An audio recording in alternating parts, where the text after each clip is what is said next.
এটা গলিয়ে 8টা ছোট ছোট গোলক তৈরি করছে। প্রশ্ন হচ্ছে যে গোলকগুলো তৈরি হচ্ছে তাদের ব্যাসার্ধ কি হবে যদি ব্যাসার্ধগুলো মানে গোলকগুলো একই মাপের হয়। ধরছি বড় গোলকটির ব্যাসার্ধ বড় হাতের আর, প্রশ্ন অনুযায়ী এটা বলেছে 10 সেন্টিমিটার। গোলকের আয়তন আমরা কি জানি 4/3 পাই আর কিউব। আর এর মান কত বলেছে বড় হাতের আর 10, তাহলে 10 বসালাম, মানে বড় গোলকটার আয়তন পেলাম। ছোট গোলকের আয়তন কি হবে 4/3 পাই স্মল আর কিউব, যদি আমি ধরে থাকি এদের ছোট গোলকগুলোর ব্যাসার্ধ কত আর।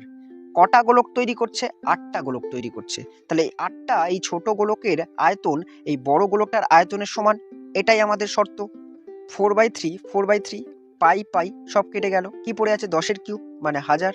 ডান দিকে আমাদের 8 ছিল, বাঁ দিকে এদিকে ভাগ হয়ে যাবে 8টা, আর আর কিউব পড়ে আছে। তো আর কিউব আছে, কিউবটা তুললে ঘনমূল করতে হবে। তো 1000-এর ঘনমূল হচ্ছে 10 আর 8-এর ঘনমূল হচ্ছে 2, আর এদিকে পড়ে আছে 8। 2 দিয়ে কাটো, 5 দুগুণে 10, মানে আর এর ভ্যালু পেলাম 5, মানে ছোট ছোট বৃত্তের ব্যাসার্ধগুলো পেলাম 5 সেন্টিমিটার। এরকম আরো ভিডিও পেতে আমাকে ফলো বা সাবস্ক্রাইব করে রাখতে পারো। ভিডিওটা দেখার জন্য অনেক অনেক ধন্যবাদ।